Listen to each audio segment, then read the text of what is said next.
And write the answer in the simplest form.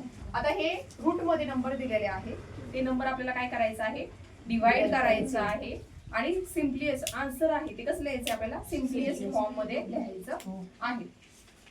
आता division route मध्ये आहे म्हणून काही वेगळं आहे का, नाही. आपण डिव्हिजन करतो तसंच करणार. 98 डिवाइड बाय 2. 2 4 जा 8,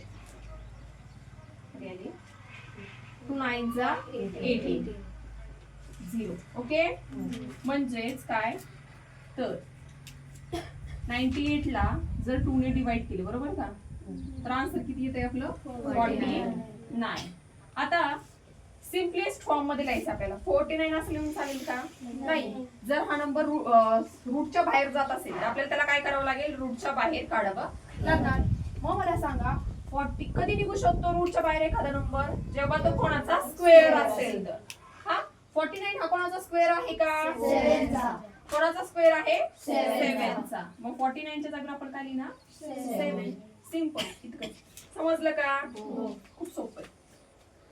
आता इथे नेक्स्ट काय आहे 125 आणि 50. 125 ला कशाने डिवाइड करायचे, 50 ने डिवाइड करायचं आहे.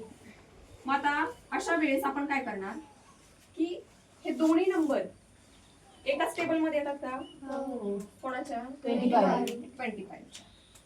आता 50 25 च्या टेबलवर कितव्या नंबरवर आहे, 2 नंबर. आणि 125 कितव्या नंबरवर आहे, 5 नंबर वरती आहे. बरोबर का, मग आपण असं लिहू शकतो का, बरोबर. याला जर 50 ला 25 च्या टेबल मध्ये 50 कितव्या नंबरवर येतोय, 2 नंबरवर. आणि 125 कितव्या नंबर येतोय, 5 नंबरवर. पण तसा नंबर पाहिजे की एकाच पाड्यामध्ये येणारी, या दोन्ही संख्या कशा पाहिजेत, एकाच पाड्यामध्ये आल्या पाहिजेत, एकाच टेबल मध्ये आल्या पाहिजे. आता यांना बाहेर काढलं असतं, पण हे आहे का कोणाचं काही स्क्वेअर, काही नाही, म्हणून हे आन्सर अशाला असंच राहणार.